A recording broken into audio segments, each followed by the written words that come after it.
কোমল পানীয় কোকা-কোলার একটি বিজ্ঞাপন নিয়ে সামাজিক যোগাযোগ মাধ্যমে বইছে সমালোচনার ঝড়। এমনিতেই বাংলাদেশে এই কোম্পানি সহ মার্কিন ইসরায়েলি বিভিন্ন পণ্য বয়কটের নীরব আন্দোলন চলছে। এই বিজ্ঞাপনে যে সকল শিল্পীরা অভিনয় করেছে তাদেরও বয়কটের ডাক দেওয়া হয়েছে।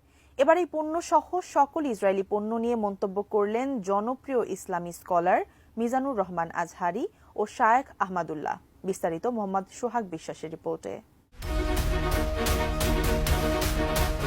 ফিলিস্তিন ইসরায়েল সংঘাত শুরুর পরপরই বিশ্বের বিভিন্ন দেশে সংকটের মুখে পড়েছে কোমল পানীয় কোকা-কোলা সহ ইসরায়েলের নামিদামি বিভিন্ন ব্র্যান্ডের পণ্য।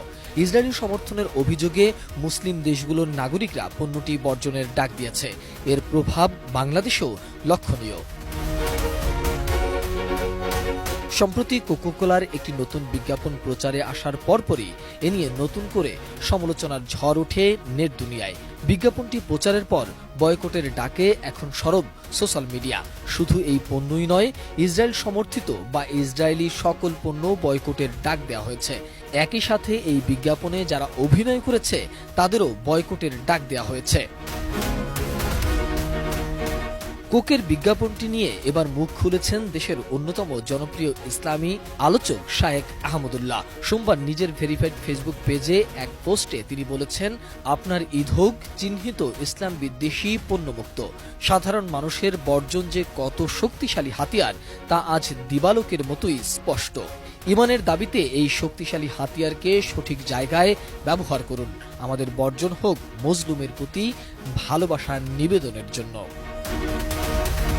শুধু ফেসবুকে নয়, তার বিভিন্ন বক্তব্যেও ইসরায়েলি পণ্য নিয়ে নিজের অবস্থান স্পষ্ট করেছেন জনপ্রিয় এই ইসলামী স্কলার। অন্যদিকে কোকা-কোলার এই বিজ্ঞাপন নিয়ে মঙ্গলবার নিজের ভেরিফাইড ফেসবুক পেজে এক পোস্ট করেন আরেক জনপ্রিয় ইসলামিক স্কলার মিজানুর রহমান আজহারি। কোরবানির আগে ওদের বিজ্ঞাপনটা অনেকটা পাগলকে সাঁকো না নাড়ানোর অনুরোধের মতোই হয়েছে। পণ্য বয়কটের মুভমেন্ট খানিকটা ঝিমিয়ে পড়েছিল, এবার নতুন করে আরও চাঙ্গা হবে।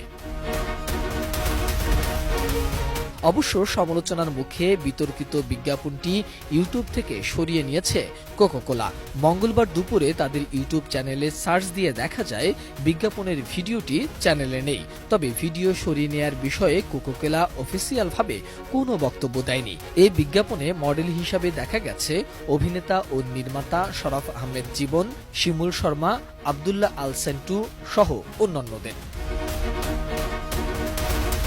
এদিকে যে দোকানে থাকবে কোক সেই দোকানই বয়কট হোক, এমন অভিনব স্লোগানে কোকা-কোলা বয়কটের ডাক দিয়েছে নেটিজেনরা। বিজ্ঞাপনে অভিনয় করা শিল্পীদেরও বয়কটের ডাক দিয়েছেন তারা। ফিলিস্তিনের সঙ্গে ইসরায়েলের চলমান সংঘাতের জেরে ইসরায়েলি সমর্থনের অভিযোগে মুসলিম দেশগুলোর নাগরিকরা কোকা-কোলা বয়কটের ডাক দেয়। সেই বয়কটের প্রভাব বাংলাদেশেও পড়েছে। সম্প্রতি নিজেদের অবস্থান পরিষ্কার করতে একটি বিজ্ঞাপন তৈরি করে কোকা-কোলা বাংলাদেশ। আর এ নিয়েই এত আলোচনা সমালোচনা। মোহাম্মদ সোহাগ বিশ্বাস, এটিএন নিউজ, ঢাকা।